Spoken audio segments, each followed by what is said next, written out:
I don't know what type of parameters, if any, he's going to have other than get rid of people that don't look like they belong here. Like, I don't really understand. But when we're starting to talk about something that, number one, while I'm sure you spent your Thanksgiving enjoying your family, enjoying some food, hopefully enjoying some football, Donald Trump is not like you and I.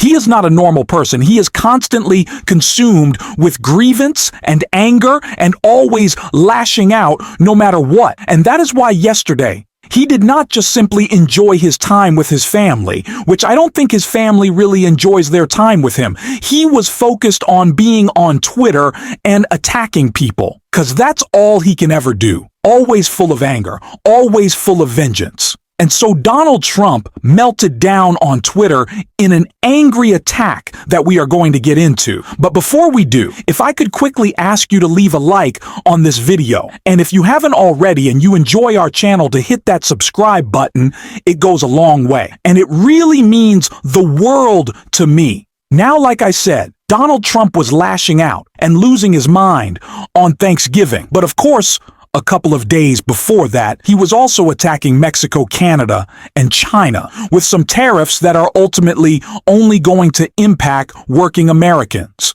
And so before we get into Donald Trump's Thanksgiving meltdown, I think we should hear a little bit of a response from Jasmine Crockett to those Trump tariffs right here. We're going to have to pay for this. It's kind of like that wall that we're still waiting on Mexico to build, right? That they're going to pay for it. No, we're going to pay for it. We're going to be the ones that are suffering. And for those that thought that inflation was bad, even though it has come down, even though that it is honestly, cooled off here a lot quicker than it cooled off in the rest of the world, let me just tell you, it's time to buckle up, Buttercup, because it is about to be on and popping if for some reason he gets half of this done.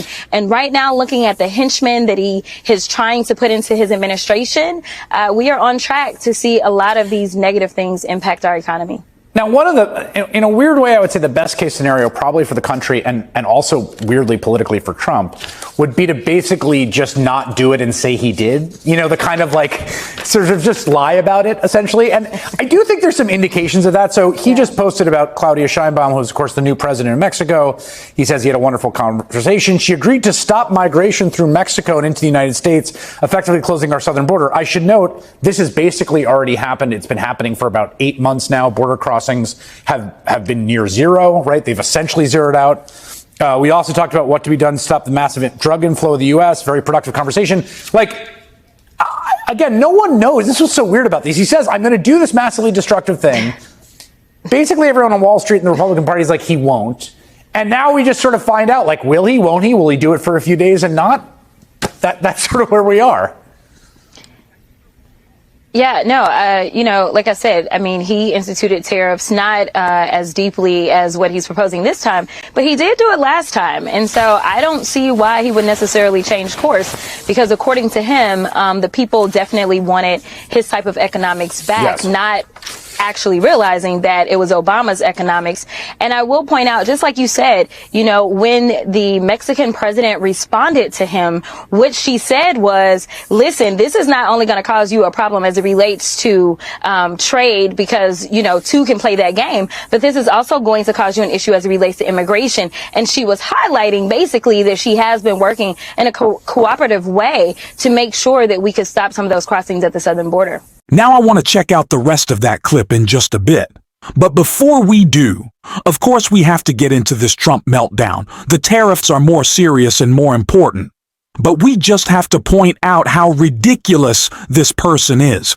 Because I want to talk about something very specific. When we do, let's get into this Trump tweet. Happy Thanksgiving to all, including to the radical left lunatics who have worked so hard to destroy our country, but who have miserably failed and will always fail. Because their ideas and policies are so hopelessly bad that the great people of our nation just gave a landslide victory to those who want to make America great again. Don't worry, our country will soon be respected, productive, fair, and strong, and you will be more than ever before proud to be an American.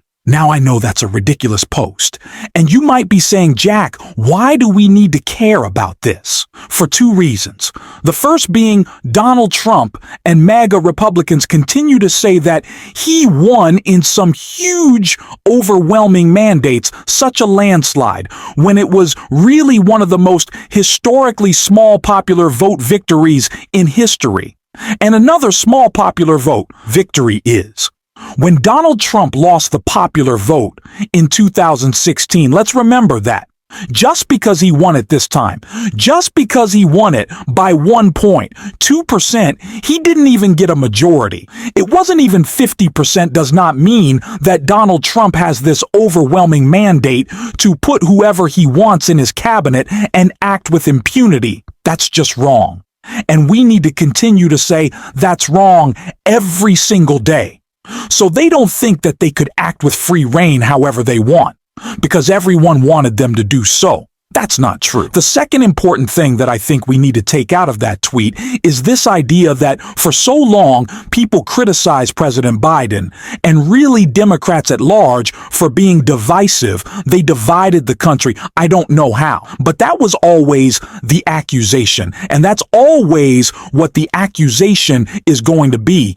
Even when Donald Trump on Thanksgiving is tweeting and calling us losers for having voted against fascism, he's not being divisive. Republicans will always give us that label. So now, more than ever, with a threat of Donald Trump in the White House actually being realized, we need to stop caring about norms and institutions and civility, because it's never actually going to matter. We have to fight back in whatever way possible, because our country is at stake. Let's not worry about the labels that they're going to throw at us.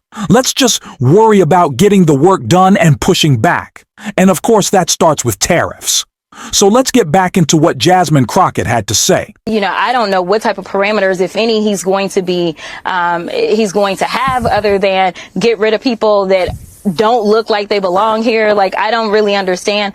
But when we're starting to talk about something that, number one, is going to impact real lives, whether we're talking about incarcerating them, whether we're talking about putting them into these camps that they're talking about, whether we're talking about the fact that literally this is yet another negative impact that we need to brace for as it relates to our economy. This is someone that should not be given this amount of power and is not then having to go through the rigorous situation that anyone else would have to go through if they want to be in the cabinet. And I think that the Senate should have to confirm him, which means that hopefully we would get an FBI background check on him as well. In terms of, obviously, the Senate is who confirms nominees. The House plays no role in that. But the House, we're getting near what the final numbers are going to be. We're going to talk about that in just the next block. But it's going to be a very narrow majority, narrower than it was, it looks like. And I as a member of the House, I mean, I guess it's not fun to be in the minority, but this last House majority was so wildly dysfunctional with a very thin margin. Are you expecting anything different this time around? No.